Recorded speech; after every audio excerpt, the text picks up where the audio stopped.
Nagkasabot ang kagamhanan sa lalawigan sa Sugbo ug ang Mactan Cebu International Airport Authority nga ang pribadong sektor ang mo-operate sa Camotes ug Bantayan Island Airport.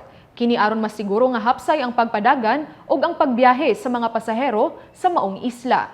Ang report ihatod ni John Fredson Ganada. Aron masiguro ang kahapsay ug maayo nga pagdumala o pagpadagan sa Camotes ug Bantayan Island Airport, hayan nga i-privatize ang operasyon sa maong mga tugpahanan.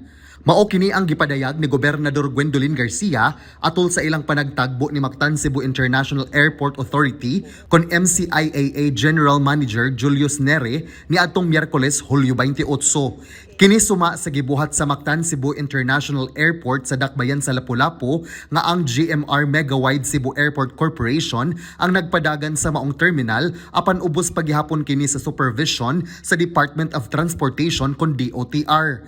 I am envisioning the same for Camotes and for Bantayan because they are the ones with the expertise and the capability to attract flights into the airport with their own network. Apan ang lalawigan sa Sugbo magpabilin nga adunay otoridad sa pagpatuman ug mga patakaran ug pulisiya nga sundon sa pagpadagan sa maong mga airports sa duha ka isla. Sa maong paagi, mas paspas ang pag-upgrade ug pagpaanindot sa mga tugpahanan ug masiguro nga mas hanay usab ang pagbiyahe sa mga pasahero.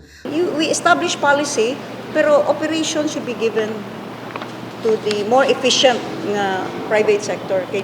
We are shackled by government regulations in every step that we make. And wala, lisod kaayong ma-flexible ta. Samtang uyon usab ang bag-ong general manager sa maong airport nga si Neri sa panglantaw sa gobernador. Dugang sab niya nga iyang tun-an kung unsa ang mga kasamtangang balaod kung mahinayon ang pag-privatize sa operasyon sa maong mga tugpahanan aron mahasubay gihapon kini sa mga balaod sa lain-laing regulating bodies sa mga airport sa nasud. On that in principle, I totally agree. So, I'm sure if we do something along those lines, our purpose, I believe, if I get the message correctly, is that we want the airports to be properly marketed, to be run efficiently, so when people arrive, when people leave, everything is smooth. It's got to be privatized.